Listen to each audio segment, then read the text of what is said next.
This is The Arena, and I'm Samson Oloide. Good afternoon to the show today.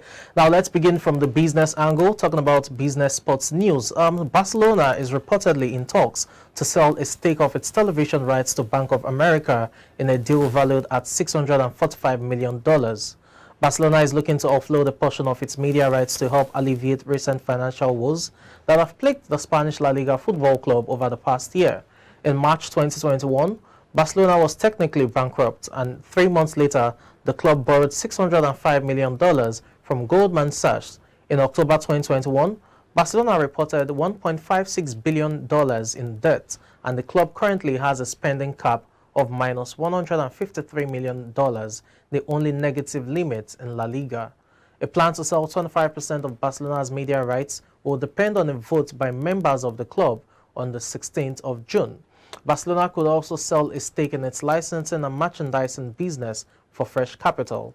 CVC Capital Partners were competing for a stake in Barcelona's media rights, but the club ended negotiations with a private equity firm after an alternative proposal was made by Bank of America. Barcelona agreed to a long-term sponsorship deal with audio streaming platform Spotify worth $306 million in March.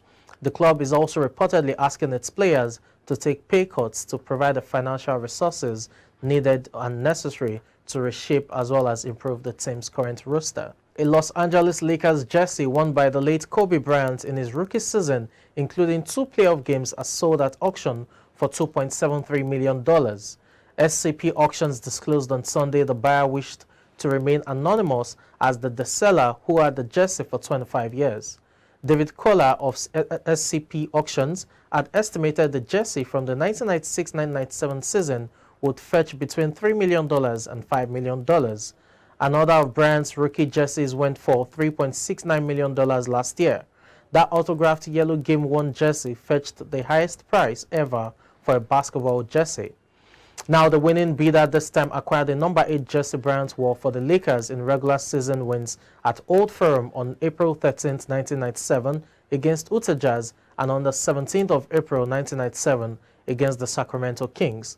The jersey's authenticity,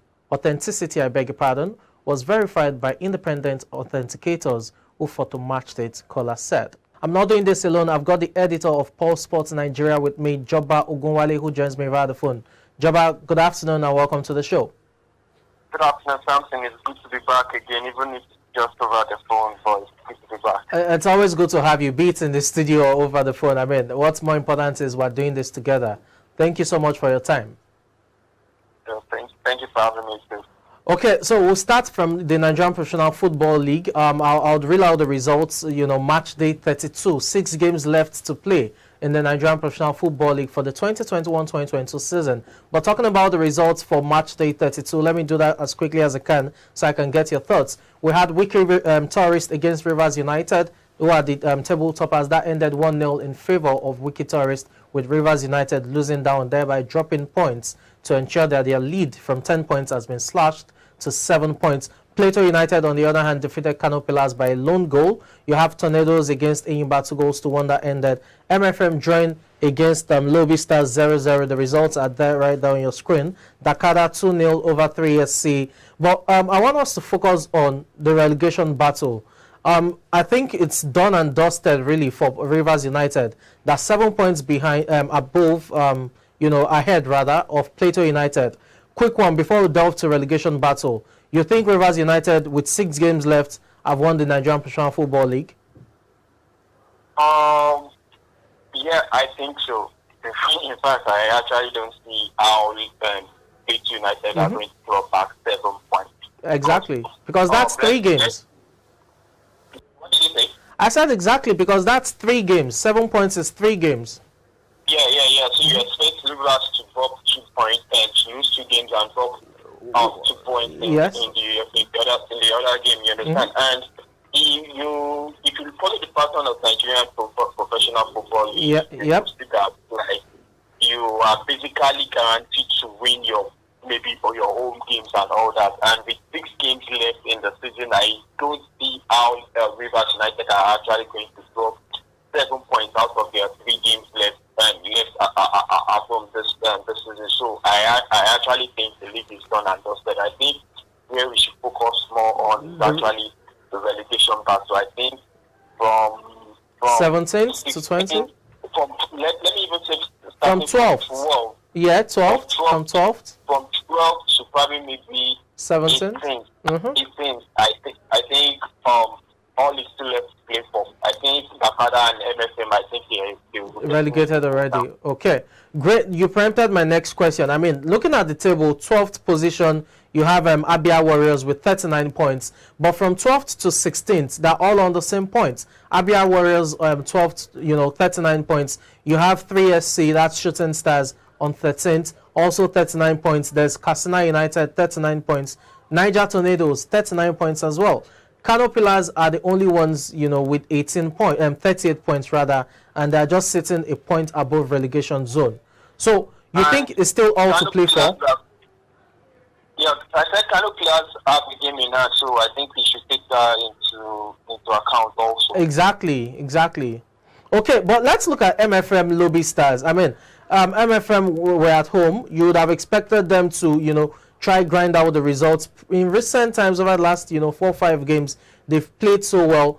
Another unbeaten run, yes, extended, but it's not amounting to position shifts on the table in terms of the relegation battle. That's still 20th on the log. Yeah, I think for MFM, I think it's gone and dusted for them. Like, okay, they're as good as gone, in fairness, because I think if they actually wanted to, like, okay, maybe they did very well this previous weekend, which was like 2 weeks ago, yes, by going to Aqua. I think Aqua United. I'm playing a draw, goalless. Yeah, by picking up a valuable point. However, the draw against Lobby Stars yesterday was actually a must-win game against Lobby Stars yesterday, and they dropped points by playing a draw at home. I think that just still their fate, because if you look at it now, they've played 32 games, and there are still the likes of Dakar, Kano Pillars, Lobby Stars, Niger Tornadoes, and even Abia Warriors have played 31 games. Dakar have 2 games in hand, you understand? So you could probably maybe say that, okay, it's like, okay, MFM, there is no way MFM is actually going to survive, because you still don't expect them to, like, okay, rule up 6 straight victories from the 6 games they have left, you understand? So I don't think MFL can pull up the miracle of surviving this season. Okay. Let's see how that pans out for them. It must be said that their situation is precarious, really, and it will be sad for a team or a club that participated, on the continental stages, talking about CAF football just about 3 seasons ago. But let's turn our attentions now to the European shows. The big one took place last night. It was the World Cup playoff final between Wales and Ukraine, and what a match it was. Wales edging that, courtesy of that own goal by the Ukrainian captain Yarmolenko. What do you make of it? It's Ukraine's Wales, I beg your pardon. It's Wales' first World Cup appearance in 64 years. I think it's a great achievement for Wales. I think they were lucky. Let's be honest, they were lucky. On the balance of play, you could probably maybe say the game should have maybe gone to extra time. Like, Ukraine deserves more. I think Wales have win, and I see their goalkeepers to actually thank. And yes, I understand that he is actually in goal because to make this stage, you understand.